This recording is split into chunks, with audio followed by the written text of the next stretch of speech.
What is up, YouTube? My name is Eben, and today we are going to start a new deck project. As the summer comes to a close, I'm about to get a lot more time in my schedule, which is awesome for all of us, because what that means is we are going to get to work on some cool side projects. Now, what is a deck project? It's basically where I take a pre-constructed deck, in this case the Luminous Frost theme deck. Right out of the box, I take the exact list, Luminous Frost that is from Burning Shadows, which is this really awesome box art. You can see I've already unboxed it actually. And I'm going to play the deck as is. I have to get at least 10 games, and then kind of analyzing that, I'm allowed to change up to 5 cards each week and try to improve it while still maintaining the spirit of the deck, right? So I can't just swap everything and make like a totally different deck. I can't like turn it into Tapu Koko, for example. I can't do that. And then I have to play that version, another 10 game minimum, and then make at least 5 more changes, etc., etc., etc. There will be occasions where I may shift a few more than 5 cards, like basically changing the basic energy just a little bit or something like that. I try not to do that more than like once, but just to give you a heads up on that. And I am going to play it for the current, or at least probably will be current very soon. By the time you're watching this, it may already be the new meta, but basically the 2017-2018 season ban list will be what I'm building it for, so I won't be using any old cards like Versus Seeker, etc. So it's standard. Yeah, and I'm going to try to turn it into something you could win a local tournament with by the end of all this, and so hopefully we can have a good Luminous Frost deck. This is kind of a mind exercise more than anything, but I've gone on enough. It comes with all this, the natural stuff. Just going to deck review it just a little bit. We got all these little paper damage counters and a GX counter, a mat, and just a little instruction guide thingy, which is very cool. And also, I gotta admit, it comes with this amazing looking Alolan Ninetales coin that, that's really worth having. It just looks awesome as far as the Pokemon coins go. And the deck, I've already taken it and sleeved it. It's built around Alolan Ninetales, which is pretty interesting. It features 110 HP. It's a stage 1. It's okay. 1 energy retreat, not bad. A water and 2 colorless for 80 damage. Alright, yeah, could be better, could be worse. But its ability is the main draw here, as it prevents all effective attacks, including damage, done to it by anything that's a GX or an EX. Which is pretty amazing, because it's not just bulletproof to damage from the big EX GXs, which in and of itself would probably be worth it, but it also prevents secondary effects. So, in other words, you can't be like poisoned, paralyzed, or given any other negative things, and they can't like pull your energies off and stuff like that. So that's pretty darn cool. And we get 2 of them to start with, which is nice. It means we probably have a decent chance of actually getting the thing. So I'm down for that. And we get 3 Alolan Vulpixes to go with it. It's not the beacon one that everybody's talking about right now. But you do get Powder Snow, which is a free attack, so, it's, you didn't have to pay for it at least.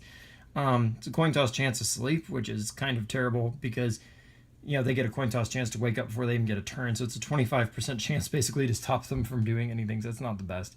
The 2 water for 30 damage in a 2 color deck is obviously not the greatest. But, it's something to start with. It's something to evolve. That's its main purpose, is to evolve anyway. We're paired with 2 Alolan Sandslash, which is amazing for a starter deck, I think. This is kind of a relief. I'm going to enjoy setting this guy up because he's also 110, and okay, he's got 2 energy retreat, but that's fine actually, because he's got a water or 2 colorless for 50 damage.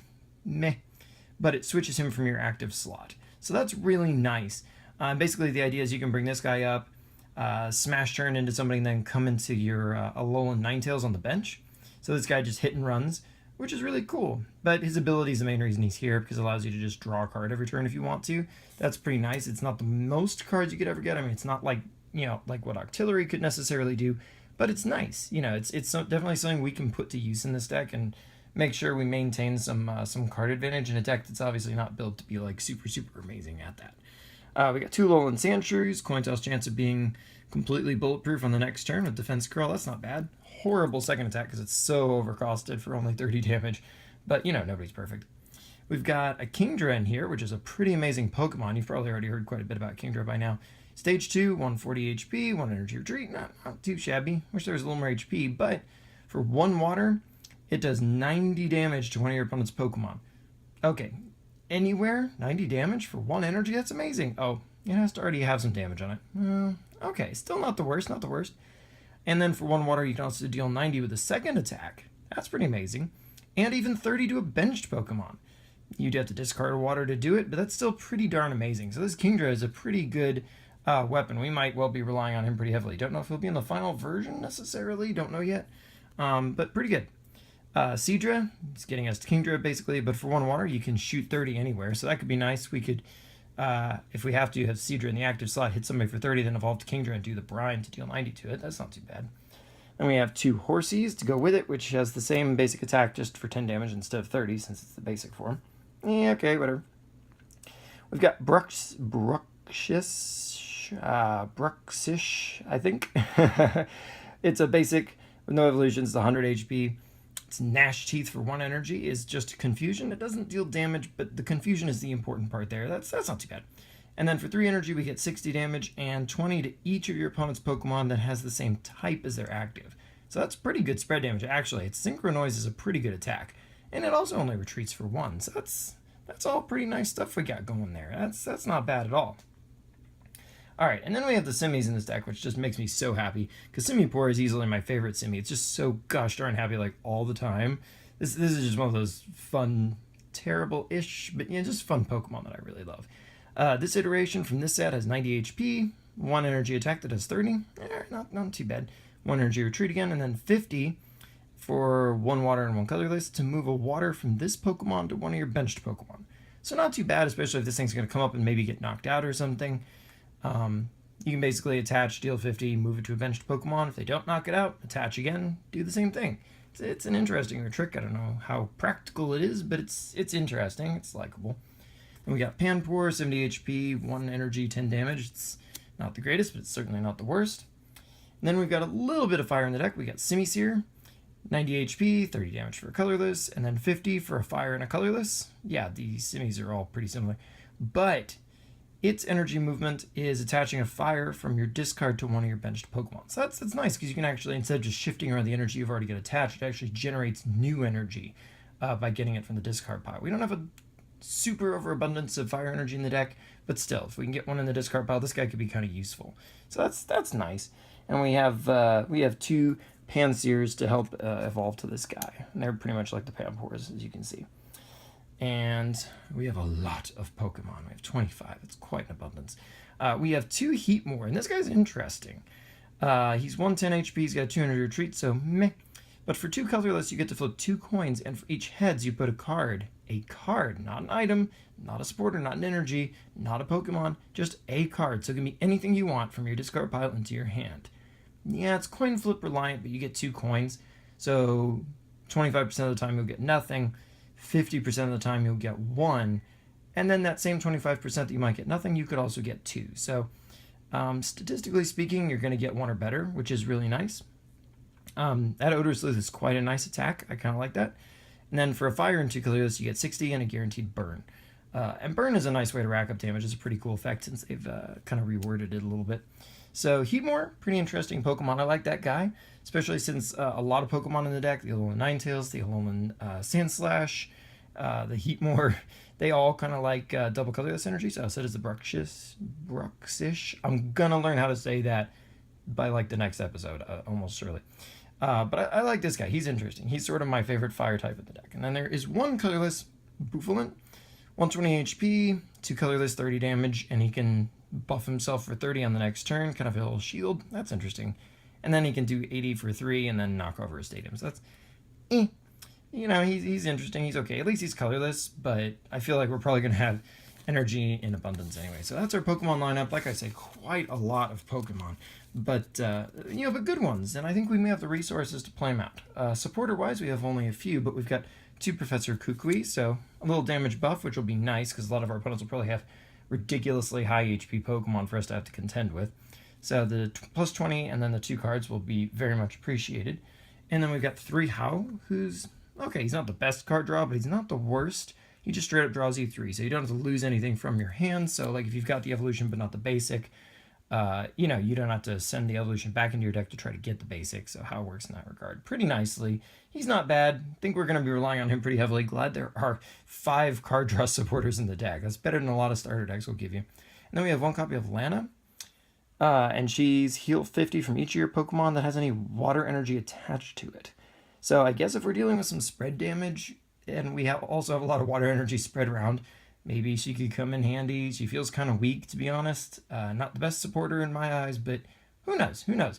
Maybe after 10 games, I mean, that's the point of this, that's why we play all these games, is to make sure that, yeah, okay, this card is good or it is bad or whatever, but we don't just guess. This is about playtesting. So I don't think Lana's going to be great, but who knows? Who knows? I could be proved wrong. You never know. So anyway, that's all our supporters, only 6. Then our items are similarly a little narrow. We've got 2 nest balls, so that's nice. That's nice because we do count on our evolutions a lot. So these nest balls will help us make sure we've got the right basics and everything for that. So that's good. I like anything that searches Pokemon. That'll be useful. 2 timer balls. These get your evolutions. Same argument as with Heatmore, is that this thing has statistically a decent chance of getting you at least something. So it's pretty nice. I don't mind it at all. We've got 1 Rescue Stretcher, which is an amazing card. It's already seen so much use, as you probably already know. Get any 1 thing from the yard, or put 3 things back into the deck from the yard, Pokemon-wise. So that's pretty nice. No complaints about that. Wishful Baton, I think this is a very underrated card. It gets, when the Pokemon carrying it is knocked out, you take up to 3 basic energies from it and put it on one of your benched Pokemon. So that's really nice. We're all basic energies right now, so this will make sure that if we go to the trouble of attaching 3 to our Alolan Ninetales or Alolan Sandslash or something like that, if it does get knocked out, we won't have lost 3 whole turns of the game, basically. This will be a very nice item for us to put together with that in Pokemon, so I'm really liking that. We have an escape rope. This will be a nice way to get ourselves out of trouble if somebody Guzmas us into something like unpleasant or what have you. This can get it back out of the active slot without having to commit energy to it. We have 1 energy retrieval for when stuff gets knocked out. We can get all that stuff back. And we have a big Malasada. Heal 20 and remove a special condition.